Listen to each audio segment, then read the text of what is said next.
maestra El Chico de Colegio Líder del nivel pre.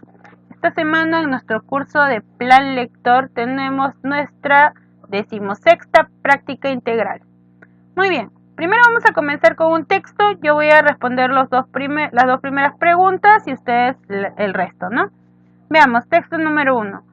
Hay en el mundo decenas de miles de idiomas ininteligibles entre sí. Todo niño normal aprende el suyo con más o menos rapidez y usa correctamente oraciones que nadie le enseñó. Nadie sabe cómo ni por qué hay idiomas que carecen de palabras tan básicas para nosotros como Dios, pecado, no, etc. O sea, nos está diciendo que los idiomas son muy variados, ¿no es cierto? Es muy difícil que todos podamos comprender sus significados en sí. En otros lugares, palabras básicas que son para nosotros, como aquí pone ejemplo Dios, ¿no es cierto? ¿Cómo no van a saber qué es Dios o quién es Dios? Pero en ciertas comunidades no entienden eso, tampoco entienden el término pecado, entonces es diferente, ¿no? Por otra parte, hay otros que tienen 1000 palabras para describir la nieve o el color de los cabellos. Hay lenguas semitas que no dan importancia a las vocales y lenguas polinesias que son puras vocales. Por ejemplo, aquí en el Perú normalmente en el castellano tenemos 5, pero ¿qué es lo que pasa? En el quechua solamente hay 3. En algunos idiomas el sujeto de un verbo cambia la forma según sea este transitivo o intransitivo, como un vasco, o si el acto es voluntario o involuntario, como el húngaro, ¿no? O si el sujeto es animado, animal o ser humano, como en Zulu y Swahili. En la lengua de los indios Hopo del sureste de Estados Unidos, los tiempos pasados, presente y futuro fluyen como un río en vez de estar separados como los nuestros. Esta lengua llamada primitiva resulta mucho más apta para expresar los conceptos de Einstein sobre tiempo y espacio. Quizás quienes las hablan comprenderían esos conceptos con más facilidad que nosotros. Nosotros, imagínate, nuestro tiempo es totalmente separado, ¿cierto? Hay un pasado, un presente y un futuro. Es más, ya hemos estudiado nosotros verbos y nos hemos dado cuenta que hay un montón de tipos de pretéritos de poder expresar el pasado. Pero hay personas que no hay una deriva de ellos para tiempo. Y aquí nos dice que ellos comprenderían mejor lo que Einstein estaba planteando en su teoría. Dice, en realidad no hay lenguas primitivas. Todo lenguaje es maravilla, de sutileza, de un mosaico de increíble belleza y complejidad. Quien pudiera aprenderlas todos y tener el mosaico entero. El universo, dice Borges, es una biblioteca que tiene todos los libros concebidos en todos los idiomas y donde cada palabra que se pronuncia es sagrado tabú en algunas lenguas. Una traducción no debe violar la estructura interna del idioma receptor. Al mismo tiempo, según el gran erudito, filólogo y ensayista Jorge Steiner, la nueva versión debe retener algo de idiosincrasia de la original, algo vitalmente nuevo y ajeno que enriquezca el otro idioma y lo ensanche hasta lo absoluto, escondido en un profundo sentido universal. Bueno, en esta parte nos pone de ejemplo a Borges y a Steiner. En el caso de Borges, y creo que ha sido una de las problemáticas dentro de las editoriales, es el hecho de traducir y de no respetar la estructura del idioma a quien se le está ofreciendo este libro o se le ofrece una conferencia, ¿no? O sea, tú estás esperando que te entienda a ti, pero ellos tienen otros conceptos y nosotros no podemos alterar eso. Muy bien, veamos, dice, en el texto Jorge Luis Borges afirma que una traducción es buena cuando se presenta la estructura del idioma del receptor, se respeta, ¿no es cierto? Esa es una buena traducción para él. Cuando traducimos un texto debemos mantener la estructura del idioma receptor. Hay que respetar sus propios significados y significantes. Muy bien, ustedes resuelven los 3 siguientes. Vamos con oraciones incompletas. De aquí para adelante yo resuelvo los números pares y ustedes los impares. Aquel hombre, más que en la de su palabra, ha creído en la verdad de ha vivido conforme a sus principios.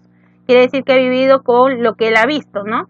Y aquí sería, aquel hombre, más que en la eficacia de sus palabras, ha creído en la verdad de su ejemplo, ha vivido conforme a sus principios. O sea, el hecho, ¿no? Se tiene que ver las cosas, no solamente de palabras. 8. Exigir de una sociedad es tan difícil como querer extraer sangre de un esqueleto, pues la gente ni siquiera tiene para alimentarse. Estamos hablando de alguien que es pobre, así que exigir tributos de una sociedad pobre es tan difícil como querer extraer sangre de un esqueleto. La política económica es la esfera mejor planificada para que cada uno se sienta empresario y así unos despojen a los demás. O sea, es una política tradicional, no la de siempre, hace que los ricos se sigan enriqueciendo.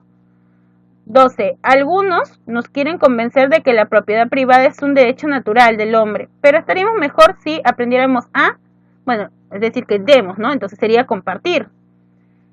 Algunos discursos nos quieren convencer de que la propiedad privada es un derecho natural del hombre, es decir, que todos tenemos derecho a tener algo nuestro, pero es más importante que nosotros entendamos el concepto de compartir. A un hombre de ciencia no le debe importar únicamente conocimiento, sino que debe forjar una para desempeñarse correctamente. Y aquí sería acumular. No debe acumular solamente conocimiento, sino que la ética es importante para que se pueda forjar correctamente. 16. Después de comenzado él, se dio cuenta de que estaba confundido por la. Muy bien, aquí sería después de comenzado el espectáculo, ¿no es cierto? Se confundió por las incoherencias, no entendió lo que estaban diciendo, no había una hilación.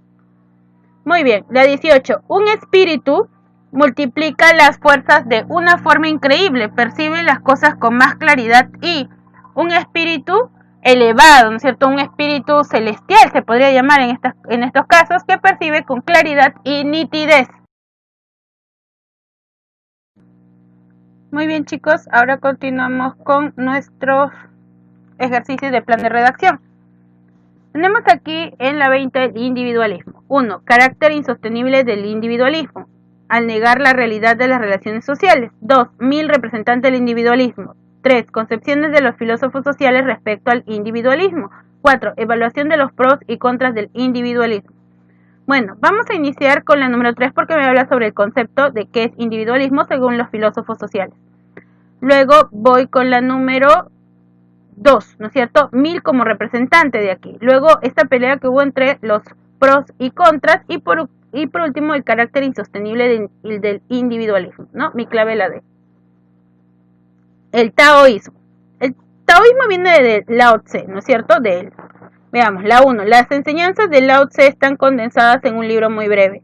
2. La filosofía defendida por ambos es liberal. 3. Piensa mal del gobierno y de todo lo que entorpece la naturaleza. 4. Lao Tse, reconocido personaje y pionero del taoísmo. 5. Sus ideas fueron desarrolladas por su discípulo Xian Tse. Muy bien, entonces aquí voy a iniciando con Lao Tse, ¿no es cierto? Porque de ahí viene el taoísmo. La 4. Lao Tse, reconocido personaje y pionero del taoísmo. Muy bien. Luego tengo la número 1. Las enseñanzas de Lao Tse están condensadas en un libro muy breve. Y ahora me doy cuenta que en la 2 dice la filosofía defendida por ambos es liberal. Entonces tengo que complementarlo con su discípulo. Ambos, me está hablando de 2 personas. Voy con la número 5. Sus ideales fueron desarrollados por su discípulo Xian Tse.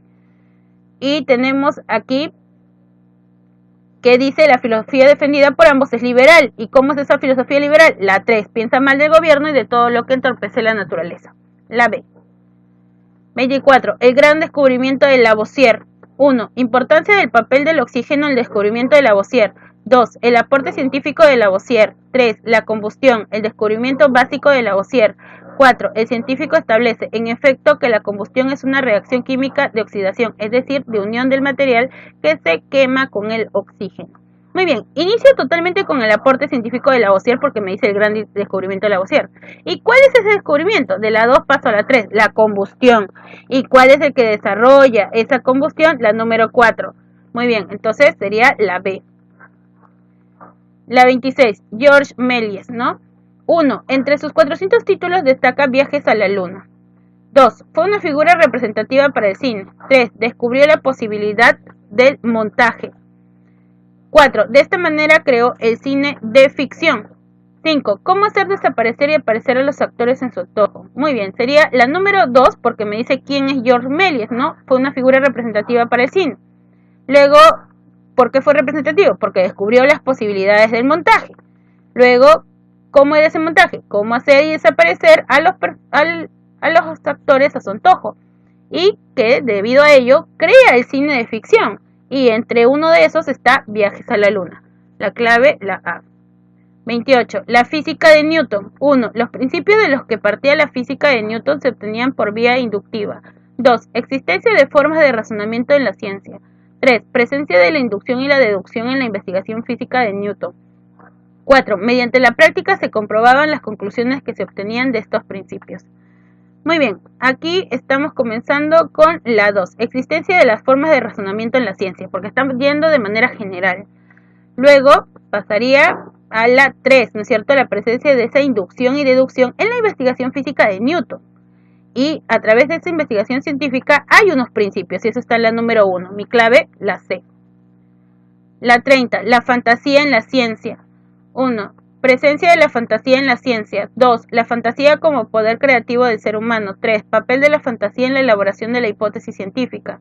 4. Hipótesis científicas más panorámicas y abarcadoras.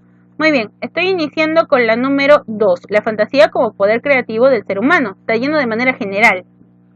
Luego paso con la 1. Presencia de la fantasía en la ciencia. Ya algo más pequeño, ¿no? Que sería en este caso la ciencia. Luego paso con la 3, el papel de la fantasía en la elaboración de la hipótesis científica. Y esas hipótesis científicas se dan en la 4. Muy bien, chicos, entonces ustedes van a desarrollar el texto el